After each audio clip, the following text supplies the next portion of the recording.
Today's review is another beer from Polly's. Yep, I bought two, not for the price of one, but I bought two of these beers, two from Polly's. And this one is called Blueland. It's a pale ale, 5.1%. What's it going to be like? Keep watching to find out.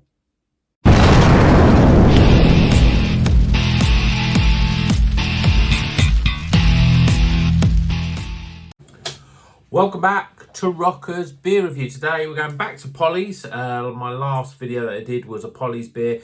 This is also a pale ale. It's called Blueland. Again, lovely striking can art. We have Citra, Galaxy and Simcoe. We've got barley, oats and wheats and hops and all the good stuff that we would need. So let's crack this open, get it in a glass and see if it's going to be any good. I mean, the last one wasn't bad. It was, it's good. I mean, again, it's pale ales. Polly's make great pale ales. And we'll see what this one's like. The hops, Citra, Galaxy and Simcoe, a bit of a classic trio, really. Yeah. And certainly, as before, beer in a glass. I mean, if you'd poured that out and I just told you that was an IPA, you would have believed me, wouldn't you? Because that looks like an IPA. We've got a very light straw-coloured beer.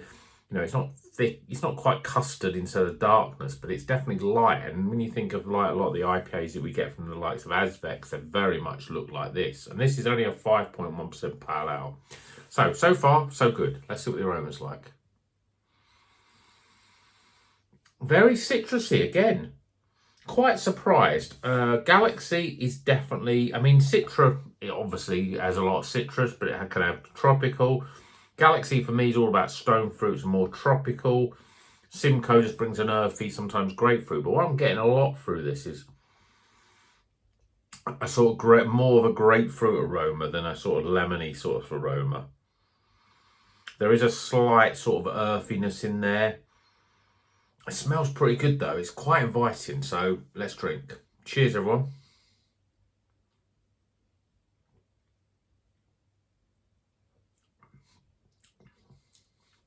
Yeah, that's tasty. Like before, it's quite light, but it's a pale ale. But the carbonation is pretty soft, but there's a very lightness in terms of, you drink the beer, you get a flavour, and then it sort of whooshes itself away. I would say this is much stronger on the sort of more grapefruit flavours. There's something else, maybe a little bit, again, you when I talk about fruits, there's no fruits in this beer, but it's just a flavour that reminds you of that fruit, really. So there's a sort of earthiness to the sort of grapefruit. And it almost gives you a slight melon sort of vibe. So I'm getting melon flavours. And the other stuff, I mean, there is lemony flavours in here. Maybe something, again, it's just a slight twinge of something different. I'm saying melon, but also I could be saying guava, that sort of stuff. But it's very much light citrus flavours, juicy, but very sort of zesty. Zesty is the best word to describe it. The grapefruit flavour comes in, and it's sort of like a little bit prickly. Then when it sort of softens in its flavour, I think when the earthiness comes in, it's smooth. It's delicious. It is really delicious. Again, pale ales, Polly's know how to make great pale ales, and this is definitely one of them. You drink it and you think, oh, it's a little light. But then when the flavour hits, you're thinking, there's lots of flavour and there's complexity and depth in flavour. And it's not something you say regularly about a pale ale. But this has definitely got it. It's a sort of beer that you could smash, on a sunny day, beer day drinking. This is what it's all about. This is the stuff you want to drink. You don't want to be drinking 6.5% to 8.5% beers. You want to be drinking something around about the 5% mark. This is spot on for the sweet spot, but it goes down well. But there's flavour in every sort of sip. Basically, you're getting that big citrus, grapefruit, slightly more grapefruit heavy flavour. And there's a little bit of bit grassy, bit earthy, but not too much. It's just in there in the background to give it a little bit more bite. I think it's a great beer, and that's about all I can say about it. So let's get some scores.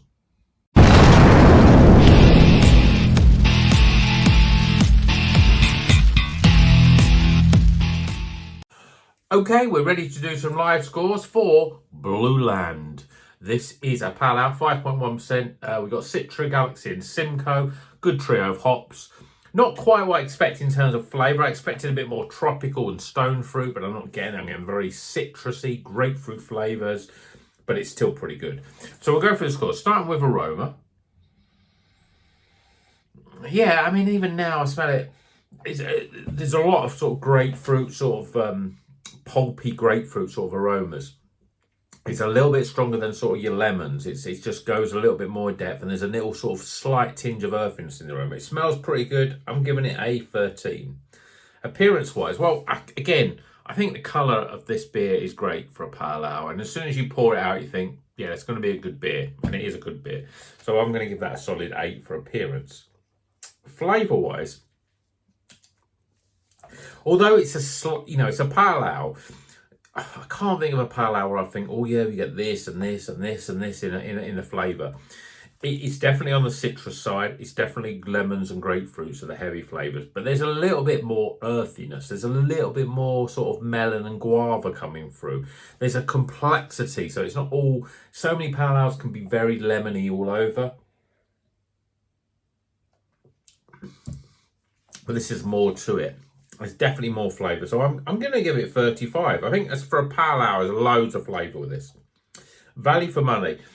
Again, this one I did check, and I paid £9 something for the 2 beers, so I reckon they're pretty similar in price. So I think it's pretty reasonable, and I'm actually going to give it higher than I did the other one. I'm going to give it 8.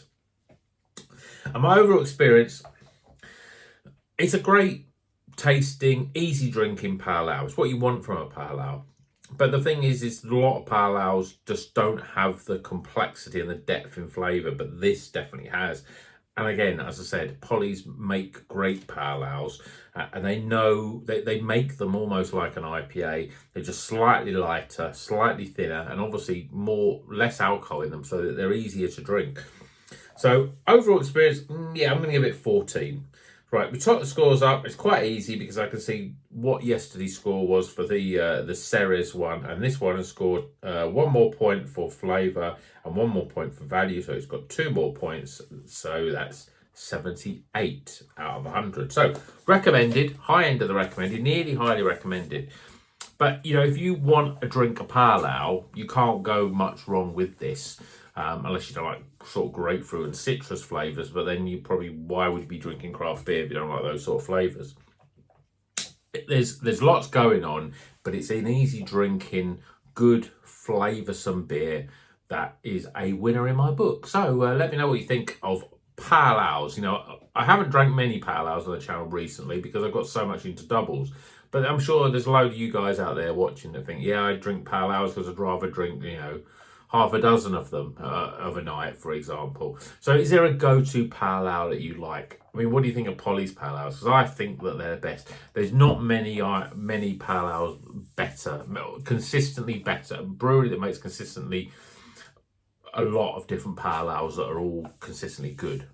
I didn't make myself that clear saying that. But let me know what you think. Where's your go-to pale ales? Who's your go-to brewery for pale ales? Or do you just not bother anymore? You start drinking IPAs and double IPAs and you think, oh, I can't go back to pale ales again. Let me know in the comments.